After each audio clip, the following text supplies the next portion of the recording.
अब जो इस वीडियो में हम करेंगे वो है केमिस्ट्री का बेस, क्योंकि जहाँ भी आप इक्वेशंस लिखेंगे सारी की सारी इक्वेशंस जो होती हैं वो law of conservation of mass को फॉलो करनी चाहिए। दैट मीन्स बैलेंस्ड होनी चाहिए। लेफ्ट हैंड साइड पे जितने एटम नंबर ऑफ एटम्स हैं उतने ही नंबर ऑफ एटम्स हमारे पास राइट साइड पे होने चाहिए। तो उसके लिए हम स्टेप्स फॉलो करेंगे, या इस प्रोसेस को जो है हम बैलेंसिंग ऑफ इक्वेशन कहते हैं। बैलेंसिंग ऑफ इक्वेशन करने के लिए सबसे पहले हमें थोड़ा सा नॉलेज होना चाहिए। एक तो फॉर्मूलाज किस तरीके से बनते हैं, वैलेंसीज क्या होती हैं। अगर हमें ये सब पता है तो हमें पता चल जाएगा कि फॉर्मूला कैसे लिखते हैं। अगर मैं आयरन ऑक्साइड लिखती हूँ तो मुझे पता होना चाहिए कि आयरन ऑक्साइड जो है वो Fe3O4 होता है, ठीक है, या वाटर जो है वो H2O लिखते हैं। तो ये फॉर्मूलाज हर एक एलिमेंट कंपाउंड के, इनके फॉर्मूलाज अगर हमें पता होंगे तो हम आसानी से इक्वेशंस बना सकेंगे।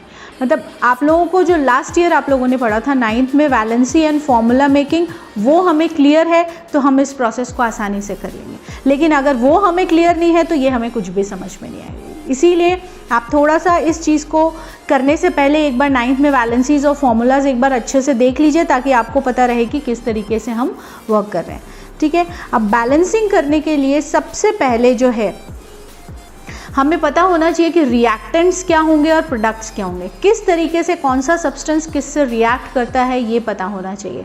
अब जैसे यूजुअली ये होता है कि जो प्लस है वो हमेशा माइनस से कंबाइन होता है, ये चीज़ें हमें पता होनी चाहिए, तब हम आसानी से फॉर्मूलाज और इक्वेशंस बना सकते हैं। सबसे पहले जो है, जो भी चीज़ हमें दे रखी है कि क्या चीज़ हमें बैलेंस करनी है। सपोज़ जैसे सोडियम इक्वेशन में सबसे पहले हम उस इक्वेशन को वर्ड इक्वेशन के फॉर्म में लिख लीजिए। वर्ड इक्वेशन के फॉर्म में लिखने के बाद उसके सिंबल्स और फॉर्मूलाज लिख लीजिए। अब उसके बाद जो फर्स्ट स्टेप आता है हमारा वर्ड इक्वेशन के बाद, उसको हमने फॉर्मूलाज के फॉर्म में कन्वर्ट करने के बाद हर एक के ऊपर एक बॉक्स बना दिया, क्योंकि हमें जो है किसी का भी सब्सक्रिप्ट चेंज नहीं करना है। O2 नीचे लिखा हुआ है, जो 2 नीचे लिखा हुआ है इस 2 को हमें चेंज नहीं करना है। तो इन सभी एलिमेंट्स में, रिएक्टेंट्स और प्रोडक्ट्स में हम सभी के ऊपर बॉक्सेस लगा देंगे, ताकि जो भी हम चेंज करें उन बॉक्सेस के बाहर की तरफ चेंज करें, ठीक है। ये बॉक्सेस बनाने के बाद अब उस रिएक्शन में जितने भी एलिमेंट्स हैं वो नाम लिख लेंगे, और left hand side that is reactants and right hand side means products, उसकी एक टेबल बना लेंगे कि हर एक जो पर्टिकुलर एलिमेंट है लेफ्ट हैंड साइड पे उसके नंबर कितना है और राइट हैंड साइड पे नंबर कितना है, ठीक है। फिर उसके बाद जिसका नंबर किसी भी एलिमेंट में जो सबसे ज़्यादा नंबर है, मैक्सिमम नंबर ऑफ एटम्स है, वहाँ से हम उसको बैलेंस करना स्टार्ट करेंगे। तो अब सबसे पहले हम एक सिंपल रिएक्शन ले लेते हैं, दैट इज़ हम ले लेते हैं H2 hydrogen plus chlorine gives hydrochloric acid. ये हमें पता है, ठीक है। ये मैं मान के चल रही हूँ कि इतना आपको पता होना चाहिए कि हाइड्रोजन और क्लोरीन जब आपस में रिएक्ट करता है तो हाइड्रोक्लोरिक एसिड बनाता है। तो सबसे पहले हमने फर्स्ट स्टेप जो है उसका, हमने इसके ऊपर बॉक्सेस बना लिए। ये हैं हमारे रिएक्टेंट्स और ये हैं हमारे प्रोडक्ट्स। दैट मीन्स ये हो गया आपका LHS और ये हो गया RHS। यहाँ पर भी वही मैथमेटिक्स है, LHS equal to RHS follow करना चाहिए। फर्स्ट स्टेप हमने इसके बॉक्सेस बना दिए ताकि हम इनकी जो सब्सक्रिप्ट वैल्यूज़ हैं उसको चेंज नहीं कर पाएँ। हमें जो भी चेंजेस करने हैं वो बॉक्स के बाहर रह के करने हैं, ठीक है। फर्स्ट स्टेप हमने कंप्लीट कर लिया। अब जो सेकेंड स्टेप है उसमें हमें एलिमेंट्स के नाम लिखने हैं। अब जैसे इसमें हाइड्रोजन है और क्लोरीन है, 2 ही एलिमेंट्स हैं।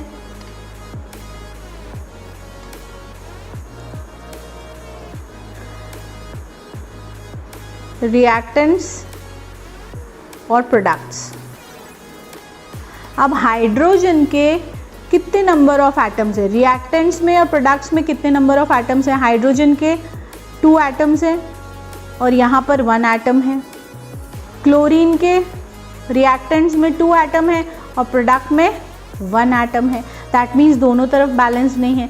इसको बैलेंस करने के लिए वैसे तो हम मैक्सिमम वैल्यू से स्टार्ट करते हैं, पर दोनों ही वैल्यू सेम है तो हम इसको किसी भी वैल्यू से स्टार्ट कर सकते हैं। दैट मीन्स अगर मुझे हाइड्रोजन को बैलेंस करना है तो यहाँ पर एक और एटम का यूज़ करना पड़ेगा, ठीक है, ताकि यहाँ पर भी 2 एटम्स हो जाएं।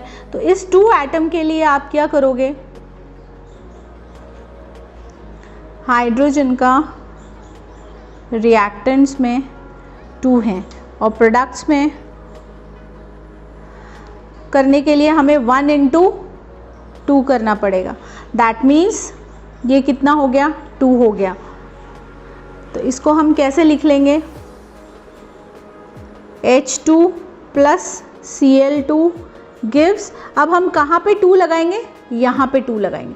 जैसे ही हमने यहाँ पर आगे 2 लगाया तो H के भी 2 हो गए और Cl के भी 2 हो गए। अब जैसे ही हमने H का लगाया तो यहाँ पर क्या हो गया, हाइड्रोजन का भी 2 एटम्स, हाइड्रोजन भी 2 एटम्स के फॉर्म में कन्वर्ट हो गया और Cl भी 2 एटम्स के फॉर्म में कन्वर्ट हो गया। तो देखा जाए तो इसमें दोनों चीज़ें साथ में ही हो गई। जैसे Cl है तो इसमें 2 है, तो इसको भी जैसे ही हमने H से इसको आगे 2 लगाया, that is 2 multiplied by H, that is 2H, and 2 multiplied by Cl, that is 2H। Cl के भी 2 यूनिट्स हो गए। दैट मीन्स क्या होगा, अब दोनों तरफ क्या हो गया, 2 कंपाउंड्स हो गए। तो दैट मीन्स अब लास्ट में अब एक बार हम वापस चेक करके देख लेते हैं, HCl रिएक्टेंट्स एंड प्रोडक्ट्स। तो अब यहाँ पर 2 हैं, जब हमने इसको मल्टीप्लाई किया, 2 से, जब इसके आगे 2 लगा दिया तो ये क्या हो गया, ये भी 2 हो गया और ये भी 2 हो गया। इस तरीके से दोनों जो हैं वो क्या हो गई, बैलेंस्ड हो गई। हाइड्रोजन के भी उतने ही एटम्स हो गए रिएक्टेंट्स की तरफ भी और प्रोडक्ट की तरफ भी, और क्लोरीन के भी रिएक्टेंट्स में सेम नंबर ऑफ एटम्स दोनों तरफ हो गए। इस तरीके से हम इसको बैलेंस कर सकते हैं। इसका एक और एग्जाम्पल हम ले सकते हैं, sodium plus H2O gives sodium hydroxide plus H2। अब इस चीज़ को अगर हमें बैलेंस करना है तो सबसे पहले हम क्या करेंगे, इसको बॉक्सेस में ले लेंगे।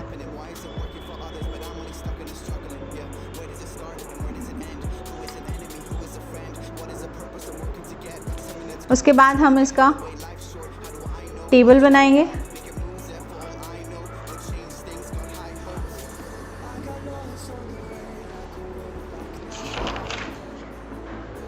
एलिमेंट्स कौन कौन से हमारे पास, Na है, H है और O है, ठीक है। अब रिएक्टेंट्स में हम देख लेते हैं और प्रोडक्ट्स में हम देख लेते हैं। प्रोडक्ट्स और रिएक्टेंट्स में Na कितना है, 1 है, H कितना है, 2 है और O कितना है, 1 है। प्रोडक्ट में Na 1 है, O जो है वो भी 1 है, पर H जो है वो क्या है, 3 है। H2 एंड 1H, तो कितना हो गया, 3H हो गया। अब हम क्या करें जिससे कि ये चीज़ जो है वो बैलेंस्ड हो जाए, तो इसके लिए हमें क्या करना पड़ेगा। अब क्योंकि Na तो दोनों तरफ बैलेंस्ड है, दोनों तरफ अगर Na बैलेंस्ड है, H 3 है, यहाँ पे 3 है और यहाँ पर है 2, तो और O जो है वो दोनों तरफ 1 है। अब जैसे हमें क्या करना है, इस H को, यहाँ पर 3 है, यहाँ पर 2 है, तो अब हम यहाँ 3 तो बना नहीं सकते क्योंकि इसके अंदर तो कहीं नहीं। अब जो भी वैल्यूज़ डालेंगे वो हम बाहर की तरफ डालेंगे। अगर हम इसमें वैल्यू, अगर हम H में रिएक्टेंट्स में 2 से मल्टीप्लाई करते हैं, 2 से मल्टीप्लाई करेंगे तो कितना हो जाएगा, मल्टीप्लाइड बाय 2 अगर हम करते हैं तो ये वैल्यू हो जाएगी हमारे पास 4, H2 इंटू 2, दैट मीन्स कितना हो गया, 4 हो गया। लेकिन अगर ये करेंगे तो क्या होगा, दैट मीन्स क्या हुआ, अगर हम इसको करेंगे तो H2O के आगे जब हमने 2 लगाया तो ये हो गया 4 हाइड्रोजन एंड ऑक्सीजन कितना हो गया, 2 हो गया, ठीक है। H2O के आगे 2 लगा दिया तो अब जो है वो चेंजेस क्या आएंगे, क्योंकि यहाँ पर 4H हो गया और 2O हो गया, तो यहाँ पर हमें क्या चाहिए, यहाँ पर भी राइट हैंड साइड पे भी हमें O जो है वो किस फॉर्म में चाहिए, 2 के फॉर्म में चाहिए। तो हम क्या करेंगे, अब राइट हैंड साइड पे दैट इज प्रोडक्ट में NaOH के आगे क्या लगा देंगे, 2 लगा देंगे। और अब अगर हम 2 लगाते हैं तो O कितना हो गया, 2 हो गया, ठीक है। तो अब यहाँ पर अगर हमने 2 लगाया तो अब देखो 2NaOH प्लस H2। अब यहाँ पर क्या स्टेट है इस चीज़ की, बना के देख लेते हैं। NaHNO, Na रिएक्टेंट्स में है और ये ले लेते हैं हम प्रोडक्ट्स। रिएक्टेंट्स में Na1 है, अब यहाँ पर Na कितना हो गया, 2 हो गया, 2 Na हो गया। H 4 है और यहाँ पर H हो गया 2, 2 + 2 4, H4 हो गया। अब यहाँ पर O जो है वो 2 है और यहाँ पर O जो है वो 2 है। अब जो अनबैलेंस्ड रह गया वो है Na। तो दैट मीन्स अगर मैं Na के आगे 2 लगा दूंगी तो वैल्यू क्या हो जाएगी, चेंज हो जाएगी। अब ये क्या बन जाएगा, NaHO। अब यहाँ पर अगर हमने 2 लगा दिया तो इक्वेशन क्या हो गई, 2H2O gives 2NaOH plus H2। अब इसके लिए हम क्या करेंगे, ये देखिए, अब Na लिया, H लिया, O लिया। Na रिएक्टेंट्स में कितना है, 2 है और प्रोडक्ट में भी 2 है। H जो है वो रिएक्टेंट्स में 4 है और यहाँ पर भी कितना है, 4 है। O जो है वो रिएक्टेंट्स में 2 है और यहाँ पर भी कितना है, 2 है। अब ये इक्वेशन क्या हो गई, बैलेंस हो गई। तो इस तरीके से हम इक्वेशन को बैलेंस करते हैं। अब थर्ड इक्वेशन भी हम ले लेते हैं। Fe plus H2O gives Fe3O4 plus H2, that is iron plus water gives iron oxide plus hydrogen gas. इसको करने के लिए हमें वापस वही देखना है। हम सबसे पहले क्या करेंगे, इसको बॉक्सेस में लिख लेंगे। Fe plus H2O gives Fe3O4 plus H2। ये बॉक्सेस में हमने लिख लिया। बॉक्सेस में लिखने के बाद अब जो है सबसे पहले इसकी टेबल बना लेंगे हम। इसमें एलिमेंट्स कौन कौन से हैं और रिएक्टेंट्स और प्रोडक्ट्स में कितने नंबर ऑफ एटम्स हैं। Fe है, H है एंड O है, ठीक है। अब ये हमारे पास कितने हैं, नंबर ऑफ एटम्स Fe का 1 है और यहाँ पर 3 है। ये रिएक्टेंट्स और प्रोडक्ट्स।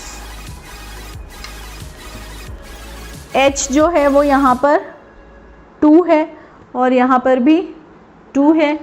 O जो है वो लेफ्ट हैंड साइड पे 1 है जबकि यहाँ पर कितना है, 4 है। अब सबसे पहले हम क्या करेंगे, 4 को बैलेंस करना है। हाईएस्ट वैल्यू अगर हम लेते हैं तो हम सबसे पहले क्या करेंगे, 4 को बैलेंस करेंगे। तो 4 को बैलेंस करने के लिए, इस चीज़ को बैलेंस करने के लिए मुझे यहाँ पर क्या यूज़ करना पड़ेगा, हमें इसको बैलेंस करने के लिए यहाँ पर 4 लगाना पड़ेगा। दैट मीन्स अगर मैं Fe प्लस 4H2O लिखूँ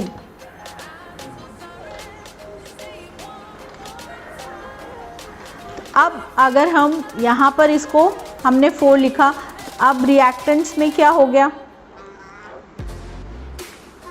Fe 1 है, प्रोडक्ट्स में 3 है। एज इट इज़ इस पर कोई इफेक्ट नहीं आया। लेकिन H2O में H जो है वो कितना हो गया, 8 हो गया, जबकि यहाँ पर H कितना है, सिर्फ 2 है। और O जो है, O यहाँ पर 4 है और यहाँ पर भी 4 हो गया। दैट मीन्स O तो बैलेंस हो गया। अब O जब बैलेंस हो गया तो आप देखिए कि H क्या हो गया, यहाँ पर 8 हो गया और यहाँ पर कितना है H, सिर्फ 2 है। तो दैट मीन्स मुझे यहाँ पे इसको 8 बनाने के लिए क्या यूज़ करना पड़ेगा, 4 यूज़ करना पड़ेगा। तो दैट मीन्स अब हम इसको 4H2O लिखा हुआ है, Fe3O4 प्लस अगर 4H2 लिखेंगे, अगर हमने यहाँ पर 4H2 लिखा तो यहाँ पर क्या हो जाएगा, प्रोडक्ट में इसकी वैल्यू जो है वापस 8 हो जाएगी। तो दैट मीन्स H अगर हम लें तो रिएक्टेंट्स में ऑलरेडी 8 था, अब प्रोडक्ट्स में भी कितना हो जाएगा, 8 हो जाएगा। तो ये बैलेंस हो गया, ऑक्सीजन बैलेंस हो गया। अब हमारा बचता है Fe।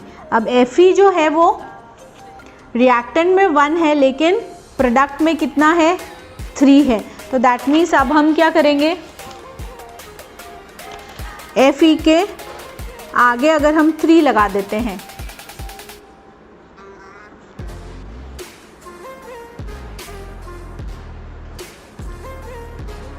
अब हमने क्या किया, Fe के आगे 3 लगा दिया। तो अब हम इसको वापस लिख के देख लेते हैं, FeHNO reactants and products। Fe कितना हो गया, लेफ्ट रिएक्टेंट्स में 3 हो गया, यहाँ पर ऑलरेडी 3 है ही। H यहाँ पर 8 हो गया, यहाँ पर भी H 8 हो गया। O जो है वो यहाँ पर 4 हो गया और यहाँ पर भी 4 है। That means now this equation is balanced. अब जब आप इस इक्वेशन को लिखेंगे तो ये बैलेंस्ड होगी, क्योंकि लेफ्ट हैंड साइड जो है जितने भी एटम्स हैं that is equal to right hand side. तो इस तरीके से हम इक्वेशंस को बैलेंस करते हैं। Thank you.